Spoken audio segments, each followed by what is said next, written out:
नमस्कार, आप देख रहे हैं कंज्यूमर अड्डा और आपके साथ मैं हूं विपिन भट्ट और आज आपके लिए लेकर आए एक लजीज शो। जी हां, बात कुछ ऐसी है कि बाहर का भोजन बंद होगा किचन, ये कैसे हो गया, कहां से आ गया, क्या बात है, तो आपको समझाते हैं। निखिल कामत साहब, नाम तो आप जानते ही होंगे, वैसे तो ज़ीरोधा के फाउंडर हैं, बड़ा नाम है, लेकिन एक शानदार यूट्यूबर भी हैं। अक्सर उनके पॉडकास्ट, अभी तो उन्होंने प्रधानमंत्री मोदी के साथ भी पॉडकास्ट किया था और तमाम बड़ी हस्तियों के साथ वो बातचीत करते रहते हैं, तो चर्चा और सुर्खियों में बने रहते हैं। इसके अलावा वो वक्त वक्त पे कुछ कुछ बोलते भी रहते हैं, बताते भी रहते हैं, जो सुर्खियों में आ ही जाता है। तो इस बार भी उन्होंने कुछ ऐसा कह दिया जिससे सुर्खियां बन गई हैं और इंटरनेट पे और सोशल मीडिया पे बड़ी बहस छिड़ गई है। तो क्या कहा है निखिल कामत साहब ने, और इनफैक्ट उनके कहने पे कुछ और सोशल मीडिया सेलिब्रिटीज आ गए हैं, कुछ विरोध कर रहे हैं, कुछ पक्ष में है। तो ऐसा क्या कह दिया निखिल कामत ने और खाने से उसका क्या संबंध है, किचन कैसे बंद हो जाएगा, आइए पूरी कहानी आपको मैं बताता हूं। तो निखिल कामत साहब कुछ दिन पहले सिंगापुर गए थे और उन्होंने अपना एक अनुभव शेयर किया। उन्होंने कहा कि सिंगापुर में ज्यादातर लोग घर पर खाना नहीं बनाते हैं। ठीक है, तो क्या करते हैं, घर पर खाना नहीं बनाते। कई लोगों के तो घर में, उन्होंने कहा, रसोई भी नहीं है। इस पर आगे चल के बात करेंगे सिंगापुर में क्यों ऐसा है। ठीक है, भारत में ट्रेंड आया तो रेस्टोरेंट खोलने के बड़े मौके। उन्होंने कहा कि अगर भारत में भी ऐसा शुरू हो जाता है ट्रेंड कि लोग घर पे खाना छोड़ दें, घर पे खाना बनाना छोड़ दें, तो भारत में रेस्टोरेंट इंडस्ट्री के लिए गोल्डन टाइम आ जाएगा, ये उनका कहना है। इसके अलावा निखिल साहब ने जो बातें कही हैं उस पर रुजुता दिवेकर, ये न्यूट्रिशनिस्ट हैं, फेमस हैं काफ़ी, करीना कपूर की न्यूट्रिशनिस्ट है और काफ़ी बोलती रहती हैं, सोशल मीडिया पे काफ़ी एक्टिव हैं, बताती रहती हैं हेल्थ और न्यूट्रिशन के बारे में। उनका कहना है कि घर का खाना एक हेल्दी प्रैक्टिस है। वैसे तो रुजुता ने कहा कि आप अमीर लड़कों की बातें मत सुनिए, इस तरीके से उन्होंने अपना कमेंट शुरू कहा, लेकिन खाने पे कह रही घर का खाना हेल्दी है, घर का खाना बीमारियों को रोक सकता है। वो कह रही कि आप घर पे खाएंगे तो हेल्दी खाएंगे, बीमार नहीं पड़ेंगे।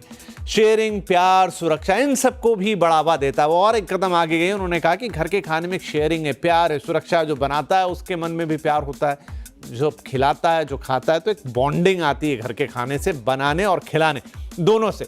घर पर खाना बनाना सीखो और बनाया करो। वो ये कह रही हैं आगे बढ़ के यंगस्टर से कि भाई खाना बनाना सीखो और घर पे बनाओ और खाओ। तो ये थोड़ा सा वाद विवाद का विषय बन गया है। अब निखिल कामत साहब ने जो बातें कही उसके साथ उन्होंने कुछ स्टैटिस्टिक्स भी अपने एक्स हैंडल पे शेयर किए, तो उन्हीं में से हमने कुछ आपके लिए तैयार किए हैं। स्विगी, बेन एंड कंपनी, वहां से उन्होंने डेटा लिया और बताया। तो उन्होंने कहा कि 2023 में भारत में जो मार्केट साइज है, फूड मार्केट, रेस्टोरेंट मार्केट, 4 से 5 लाख करोड़ का था, लेकिन आगे चलते हुए 2030 का वो आंकड़ा दे रहे हैं कि 2030 आते आते 9 से 10 लाख करोड़, यानी दोगुना हो जाएगा।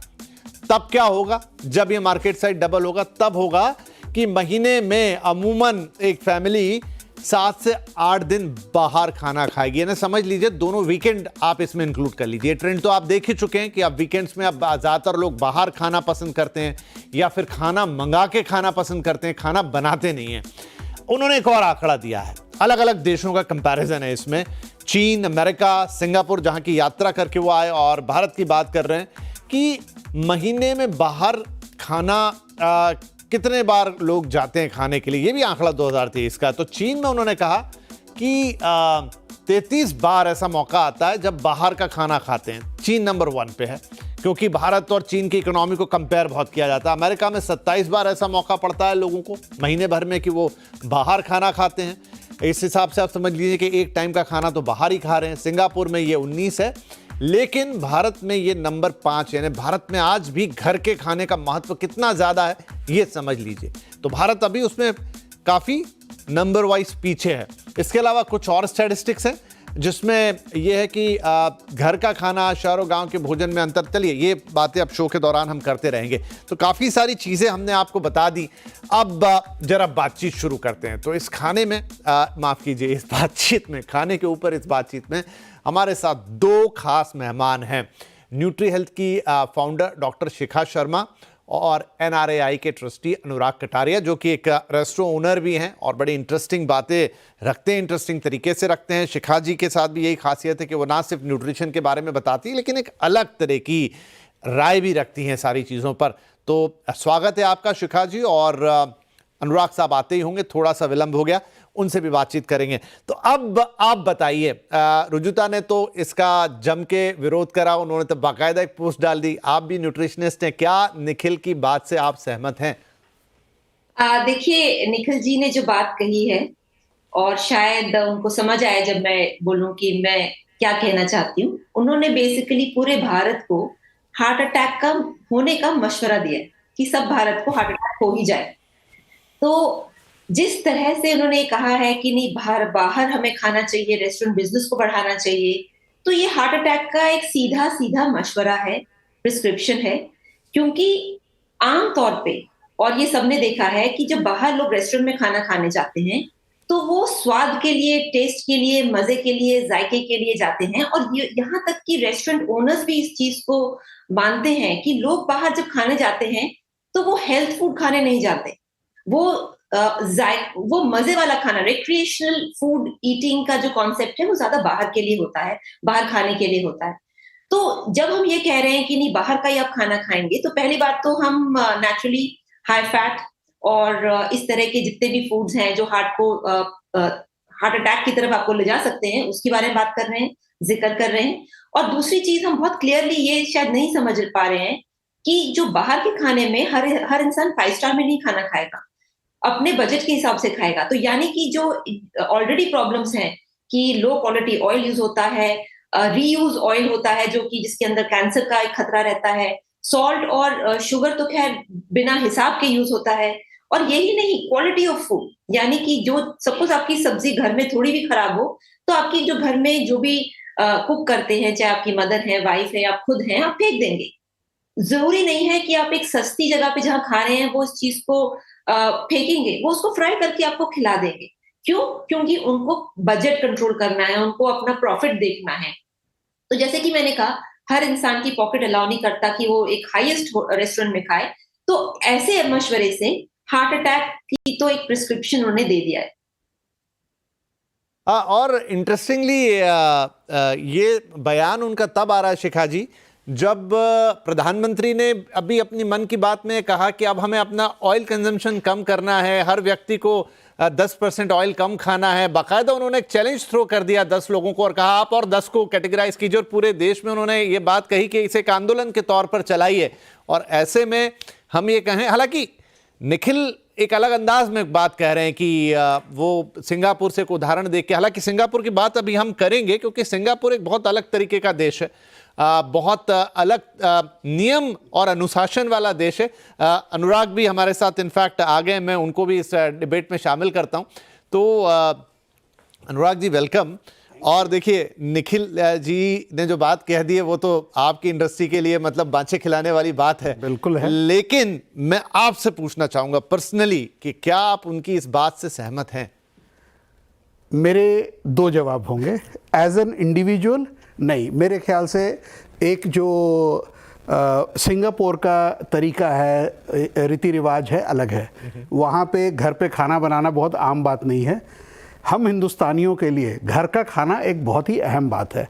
देखिए, जो फ्रीक्वेंसी ऑफ ईटिंग आउट है ना, वो इंडिया में काफ़ी बढ़ी है, from 4.3 times in a month to 6.9 times now, and it's growing. लेकिन आई थिंक वो जो 23-24 बार वहाँ खाते हैं, ये शायद संभव नहीं है। अब एज अ रेस्टोरेंटियर बोलूँगा तो मैं चाहता हूँ ऐसा हो, क्योंकि जितना कंजम्पशन बढ़ेगा उतना हमारे सेक्टर के लिए बहुत बढ़िया है। तो ये 2 बातें हैं मेरे ख्याल से। देखिए क्या है, सेक्टर का ग्रोथ बहुत अच्छी चीज़ है और होनी भी चाहिए, और शायद 23-24 बार तो बहुत ज़्यादा शायद अनहेल्दी हो जाएगा। लेकिन फिर भी आप सोचिए, जो हमारा मार्केट साइज़ इतना बड़ा है, उसमें अगर हम अपना ईटिंग आउट 50% बढ़ जाता है कि फ्रॉम 6.8 टाइम्स टू से 10 टाइम्स, आप सोचिए मार्केट साइज़ का ग्रोथ क्या हो जाएगा, बहुत बहुत वृहत हो जाएगा। तो वो अपनी बात में ऐसा कह ही रहे हैं कि ये रेस्टोरेंट के लिए गोल्डन टाइम होगा। तो आपने 2 बातें की, पहली बात आपके दिल से आई, दूसरी बात आपने दिमाग से गई। राइट। तो मैं शिखा यही कह रहा था कि निखिल साहब, जिन्होंने खुद प्रधानमंत्री के साथ थोड़े दिन पहले पॉडकास्ट किया था, और प्रधानमंत्री ने ठीक उल्टी बात, मतलब ठीक उल्टी से मतलब उन्होंने एक अलग बात कही कि तेल वगैरह का, और अभी आज जस्ट बता ही रही थी कि बाहर के खाने में देखिए, एक तो तेल ज्यादा होता भी है, प्लस उस तेल की क्वालिटी पे भी प्रश्न चिन्ह है। और जहां तक सिंगापुर का वो उदाहरण दे रहे हैं, सिंगापुर, क्योंकि मैं भी गया, विजिट किया, तो सिंगापुर की कहानी बिल्कुल डिफरेंट है। एक तो वहां के जो स्टैंडर्ड्स हैं या रेगुलेशन है फूड को लेके, one of the best in the world है। हमारे यहाँ मामला बहुत खराब है इस समय, अनफॉर्चुनेटली बहुत खराब है। आप कुछ कहना चाह रहे हैं? नहीं, एक्चुअली वहाँ पे ना रेगुलेशंस कम है, सिर्फ रेगुलेशंस ज्यादा है। मतलब जैसे भी मान ले, लेकिन अगर कोई नियम तोड़ता है तो फिर हाँ, तब बहुत ज्यादा उनके ऊपर सजा है। तो और हमारे यहाँ उल्टा है, इतना ओवर रेगुलेटेड है कि आपको कुछ व्यापार करने के लिए भी सोचना पड़ता है। वो एक अलग तरीके के रेगुलेशन जिसकी आप बात कर रहे हैं, लेकिन क्वालिटी कंट्रोल में अगर वो नहीं है तो शिखा जी ऐसे में मतलब ये बड़ी थोड़ी विडंबनात्मक बात हो जाएगी, और इसीलिए शायद इतना बैकफायर भी हो गया सोशल मीडिया पर निखिल की बात पर। जी देखिए, पहले हमें ये समझना है कि जहां तक मैंने न्यूज पढ़ी थी कि उनके अपने जो को फाउंडर है उनका माइल्ड स्ट्रोक हुआ था कुछ समय पहले।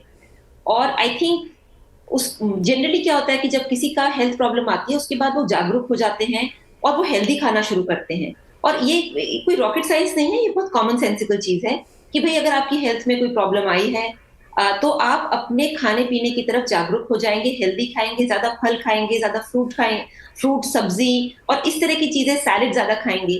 तो ये मेरे लिए बहुत ही सरप्राइजिंग है कि इन्होंने ऐसा कहा है, क्योंकि नॉर्मली क्या होता है कि जो लोग कभी कभी उनको हेल्थ प्रॉब्लम नहीं हुई होती अपने में, अपने परिवार में, तो वो ऐसी चीजें बोलते हैं कि जैसे नॉर्मली टीनेजर्स होते हैं, उनको फ्रूट खिलाने में, वेजिटेबल्स खिलाने में दिक्कत होती है परिवार वालों को, उनको बहुत समझाना पड़ता है कि आप हेल्दी फूड खाइए क्योंकि आपके लिए लॉन्ग टर्म बेहतरीन है। क्योंकि उनको पसंद है कि भाई हम कुछ ऑर्डर कर दें और बिल्कुल फ्राइड, तला हुआ, चिप्स, ये वो सब वो खाते हैं, but that is lack of maturity. तो फर्स्टली आई वुड से कि एक हेल्दी फूड खाना, क्योंकि आप बाहर जब जाएंगे 300 या 400 की प्लेट में आप फ्रूट खा के नहीं आएंगे। ये बहुत एक नॉर्मल सा बिहेवियरल पैटर्न है।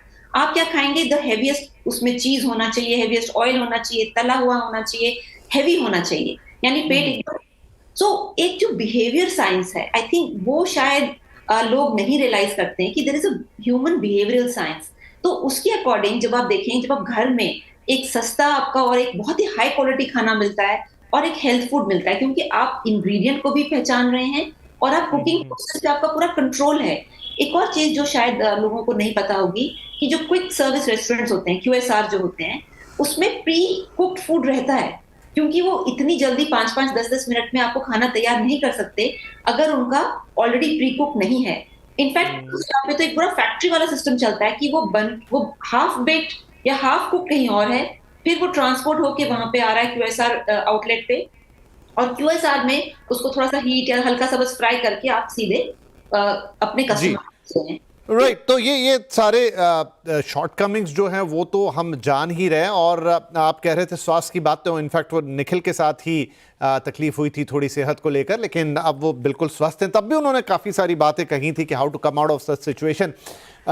यहाँ पर कटियार साहब एक चीज़ है जहाँ पर पूरी बहस मुड़ जाएगी। निखिल बात कर रहे हैं बेसिकली एक इंडस्ट्री पॉइंट ऑफ व्यू से, तो वहाँ तक उनका कहना सही है, एक आकलन सही है। और सिंगापुर में ये बहुत नई बात नहीं है, तो मतलब आज से 10-20 साल पहले वहाँ पर ट्रेंड था कि घरों में किचन्स ही नहीं होते थे। इंडिया में भी कुछ है, क्योंकि मैं रियल एस्टेट भी देखता हूँ, तो कुछ एक प्रोजेक्ट बीच में ऐसे आए थे जब उन्होंने ये ट्राई किया था या इस तरह के एजम्पशंस किए थे कि हम भी किचन बनाना एटलीस्ट महानगरों में बंद कर दें या उनके साइज छोटे कर दें, क्योंकि लोग इस्तेमाल कम कर रहे हैं, फिनिशिंग किचन की तरह वो काम उस तरीके से दें। लेकिन हिंदुस्तान में एक बात तब ध्यान में आ जाती है, तब शायद निखिल ने भी अपनी बात रखते समय उस चीज पे नहीं ध्यान दिया या गौर किया होगा कि ये जो क्वालिटी मेंटेनेंस है, जिसके लिए आप भी शायद इनकार नहीं करेंगे, वो एक बहुत बड़ा इशू है। आज भी हमारे पास एक फूड रेगुलेटर तो है, लेकिन अभी उसके पास दांत नहीं है। तो अगर आपको सच में अपना ये फूड बिजनेस इतना बड़ा करना है, जो कि हो सकता है वक्त की जरूरत भी हो, तो आपको सबसे पहले फूड एंड क्वालिटी कंट्रोल लेकर आना पड़ेगा। उसके बिना आप इसकी कल्पना इस देश में नहीं कर सकते। मैं थोड़ा सा इसको हिस्टोरिक वे में बताऊंगा। ये थोड़ी जो मानसिकता है ना, ये थोड़ी सी वो कंट्रोल सोशलिस्ट वाली जो मानसिकता है, गलत है। आप सोचिए, अगर मैं एक रेस्टोरेंट का व्यापारी हूँ, मैं अगर स्वस्थ और स्वादिष्ट भोजन नहीं दे रहा है तो लोग मेरे पास आएंगे ही नहीं। सर स्वादिष्ट का तो पता लगा लेंगे, स्वस्थ का पता कैसे लगाएंगे? भाई कुछ चीजें तो भरोसे पे चलती हैं। लेकिन अगर आप भरोसा बोल कहाँ बना है? मैं आपको कहना कुछ और चाह रहा था। मैं ये कह रहा हूं जो हम रेगुलेटर्स की बात करते हैं ना, आई थिंक मेरे हिसाब से तो रेगुलेशंस कम होने चाहिए, सेल्फ रेगुलेशन ज़्यादा होने चाहिए। कोई भी रेस्टोरेंट, कोई भी आदमी व्यापार के लिए कभी ये सोच के शुरू नहीं करता है let me do a bad job, I want to do a good job. Anurag ji, जैसे इसमें एक चीज है कि जी। आप सेल्फ रेगुलेशन की बात कर रहे हैं, लेकिन ये हमारा देश इतना बड़ा देश है और इतनी वैरायटी वाला देश है और इतना आर्थिक रूप से इतने डिवीजन बने हुए हैं कि आप एक रेस्टोरेंट चलाते हैं, मैं हो सकता है अनुराग जी के रेस्टोरेंट में जाऊं और मुझे भरोसा हो, लेकिन बाहर के खाने में एक टॉप रेटेड रेस्टोरेंट से लेके एक रेडी वाला तक सब आता है, तो वहां तक आप कैसे कंट्रोल लेकर जाएंगे? आप कैसे? ये बहुत बड़ी ये गलत फहमी है कि इतना ज़्यादा कि हर कुछ पे कंट्रोल होता है। वहाँ पे सज़ा जो है वो ज़्यादा स्ट्रिक्ट हो सकती है, पर ऐसा नहीं है कि वहाँ पे कोई बहुत। तो जो सिंगापुर का जो उदाहरण वो दे रहे हैं, वहां पर कुछ 6,000 रेस्टोरेंट हैं जो खुद गवर्नमेंट चलाती है and they will take care of कि यहाँ पर हाई क्वालिटी मील मिले, उसका न्यूट्रिशन पोर्शन बहुत अच्छा, और मिलावट तो आप सपने में भी नहीं सोच सकते। लेकिन हमारे देश में बिल्कुल उल्टा मामला है। नहीं, मैं बिल्कुल उल्टा नहीं मानता हूं। मेरे ख्याल से हम जिस भारत की बात कर रहे हैं वो आज से शायद 2 दशक पहले था।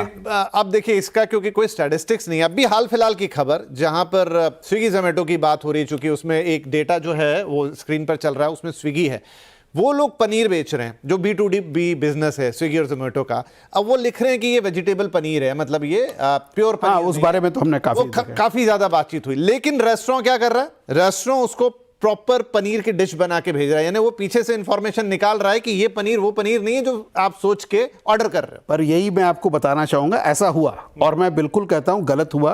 पहले जोमेटो या स्विगी जो भी B2B बिजनेस कर रही है, ये नहीं करना चाहिए। पर जैसे ही ये खबर आई, देखो सबसे पहले तो ग्राहक ही बता देते हैं यार ये तो पनीर वाला स्वाद नहीं है, अपने आप बदल जाता है, अपने आप बदल जाता है। और ये अगर हम उनकी भी बात करें, हम उनके पास कम से कम भी 10,000 SKU होंगे, हम एक SKU पकड़ लेते 9,999 दूसरे भी तो हैं। तो मैं ये नहीं कह रहा हूं कि हमारे अंदर क्वालिटी पे काम करने की ज़रूरत नहीं है, डेफिनेटली ज़रूरत है, लेकिन वो इतनी बड़ी भी इशू नहीं है। और जो हेल्थ की बात हम करते हैं ना, मेरे ख्याल से भोजन से ज़्यादा वो लाइफस्टाइल रिलेटेड है हमारे देश में। नहीं, दोनों चीज। शिखा जी भी इंटरवीन करना चाह रही। जी शिखा जी। जी, मैं ये कहना चाहती हूँ कि FSSAI के साथ मैंने भी काम किया है, और जो प्रैक्टिकल प्रॉब्लम्स आप देख रहे हैं कि जो रेड़े पे चीजें बन रही हैं, जो छोटे छोटे रेस्टोरेंट्स में चीजें बन रही हैं, रेस्टोरेंट्स में नहीं कहेंगे, जो छोटे छोटे क्विक सर्विस होते हैं, वहां पे जो चीजें बन रही है, इट इज अ हेरक्यूलियन टास्क कि उनको बेसिक हाइजीन समझाया जाए, उनको बेसिक क्वालिटी कंट्रोल समझाया जाए, because it is not. Singapore का साइज देखिए, इंडिया का साइज देखिए, it is completely a different context. दोनों कॉन्टेक्स्ट आप मिला ही नहीं सकते। वो छोटी सी कंट्री है, उस पर हर चीज कंट्रोल में रहती है, और वहां पे यहाँ तक लैशिंग भी होती है अगर आप कोई रूल ब्रेक करें। यहाँ पे तो फॉरगेट अबाउट इट कि कुछ इस तरह का हो भी पाएगा। So what I am trying to say is कि आउट ऑफ कॉन्टेक्स्ट स्टेटमेंट है, रेलेवेंट ही नहीं है इस कंट्री के लिए, because the two situations are not straight। और जैसा मैं कह रहा हूं शिखा जी, मतलब क्योंकि अनुराग जी 15 हो गया, मुझे ब्रेक लेना होगा क्या? चलिए एक छोटा ब्रेक ले लेते हैं तुरंत ही, नहीं तो फिर हमारे पास वक्त ही नहीं बचेगा। एक छोटा ब्रेक लेते हैं, लेकिन सवाल यही कि इस स्टेटमेंट में कोई प्रॉब्लम नहीं है कि आने वाले वक्त में हो सकता है कि लाइफस्टाइल ऐसी है, धीरे धीरे वो नंबर बढ़ता चला जाएगा, हस्बैंड वाइफ दोनों वर्किंग हैं, सर्टेन टाइम उनके पास उतना वक्त नहीं है, हो सकता है जो मेड आप घर पे बुला रहे हैं, कुक आप बुला रहे हैं, वन टाइम इतने एक्सपेंसिव हो जाएं कि आपको लगे कि बाहर का खाना खा लें। लेकिन फाइनली एक देश जो कि हजारों बीमारियों से और खासतौर पे लाइफस्टाइल डिजीज से जूझ रहा है, खाना जिसका एक मूल आधार है, उसकी क्वालिटी के साथ अगर कंप्रोमाइज होता है जस्ट बिकॉज ऑफ बाहर का खाना, सोचना तो पड़ेगा। एक छोटा ब्रेक के बाद बातचीत जारी रहेगी।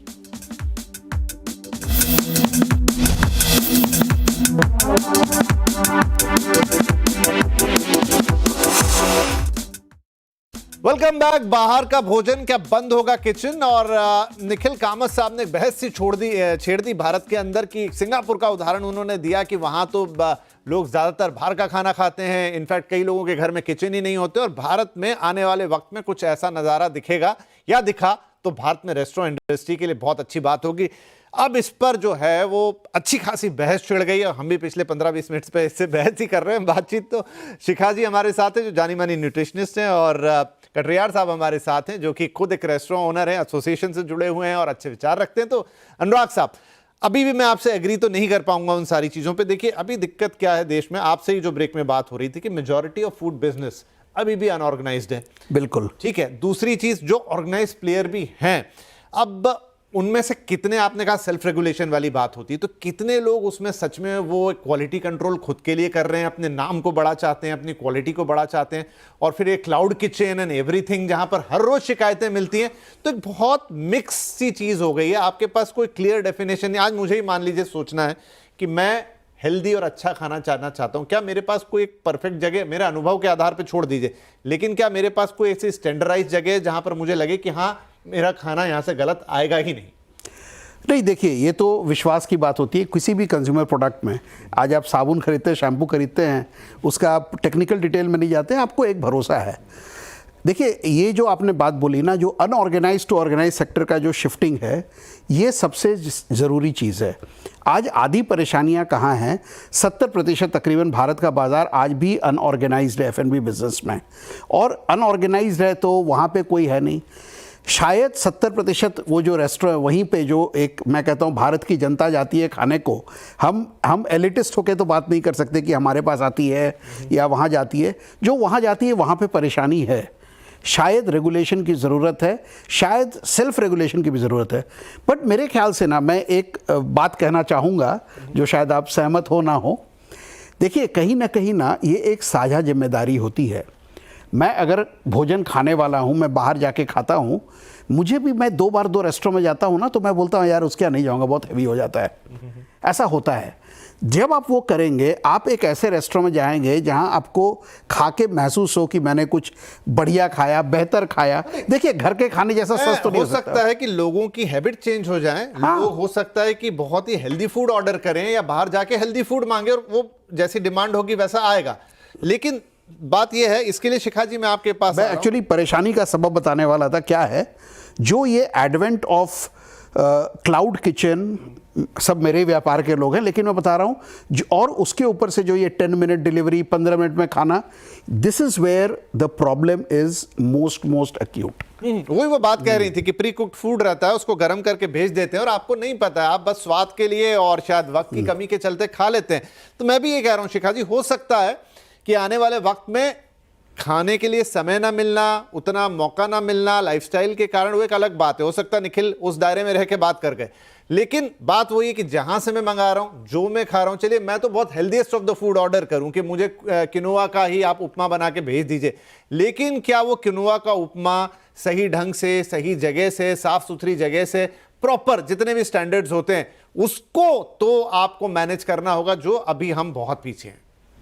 मैं आपसे बिल्कुल सहमत हूँ। Recently I went to a restaurant, और मैं उसका नाम नहीं लूंगी, और वहां पे मैंने ऑर्डर किया सूप विद डम्पलिंग्स। उनके डम्पलिंग्स में एक बाल निकला। सो द क्वेश्चन इज कि वो अच्छा रेस्टोरेंट था, ऐसा नहीं है कि जहां पे कि मैं कोई ऑर्डिनरी रेस्टोरेंट में गई थी। क्यों? बिकॉज जो लास्ट माइल जो है वहां पे, वो अंडर एज जो होते हैं, वो लोग कुकिंग के प्रोसेस में इन्वॉल्व होते हैं, वो लोग एक क्वालिटी के शेफ नहीं रखते हैं। So what I am trying to say is कि इवेंचुअली ये एक बहुत ही डेंजरस आइडिया है, बिकॉज जो घर में खाना बनता है वो आपकी निगरानी में बनता है, और स्पेशली रॉ मटेरियल आपकी निगरानी में होता है। The critical thing is raw material and processing. और ये कहना कि भाई हम काम कर रहे हैं इसलिए हमें खाने का समय नहीं है खाने का, ये बिल्कुल आप विपरीत जा रहे हैं। क्योंकि हेल्थ में mindful eating and fresh cooking is one of the biggest I would से फाउंडेशंस ऑफ हेल्थ। और अगर हेल्थ नहीं है, और अगर आपने जो कमाया है वो आपको हॉस्पिटल में ही लगाना है, तो वो माइंडसेट बिल्कुल अलग है। इनफैक्ट रुजुता ने भी अपनी बात में कहा कि खाना बनाना नहीं आता है तो खाना बनाना सीखिए और घर पे बनाना शुरू कीजिए। शिखा जी के भी विचार वैसे ही हैं।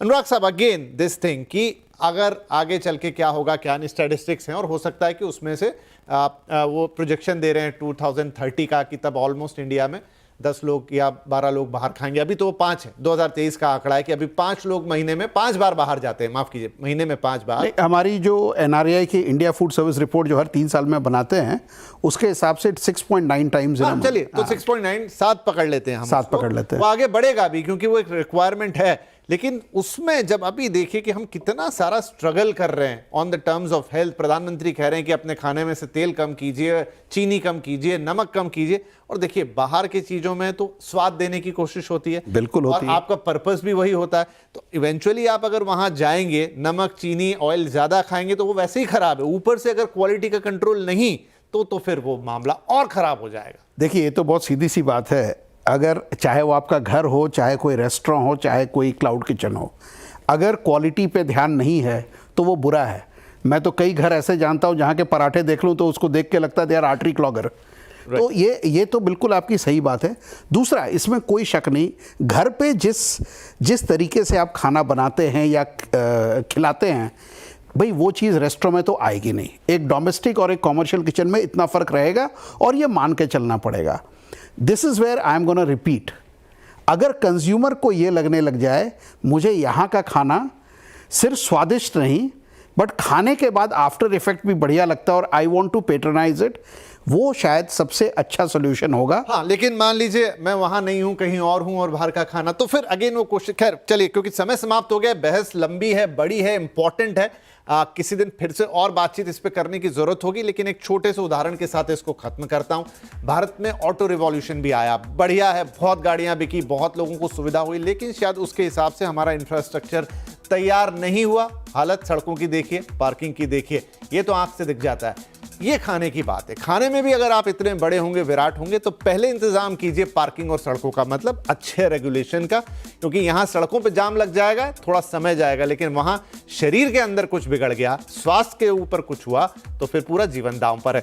उम्मीद करते हैं आगे इस पर और चीजें होंगी। खैर, एक बहस छेड़ दी निखिल जी ने, तो आज हमने भी बात की। बहुत बहुत अनुराग साहब, धन्यवाद निकाल के यहाँ आने के लिए। Anshika madam, thank you very much, और बातचीत इस पर हम जारी रखेंगे, फिर किसी दिन बैठेंगे, फिर और आगे बात करेंगे। फिलहाल के लिए शुक्रिया, नमस्कार। नमस्कार।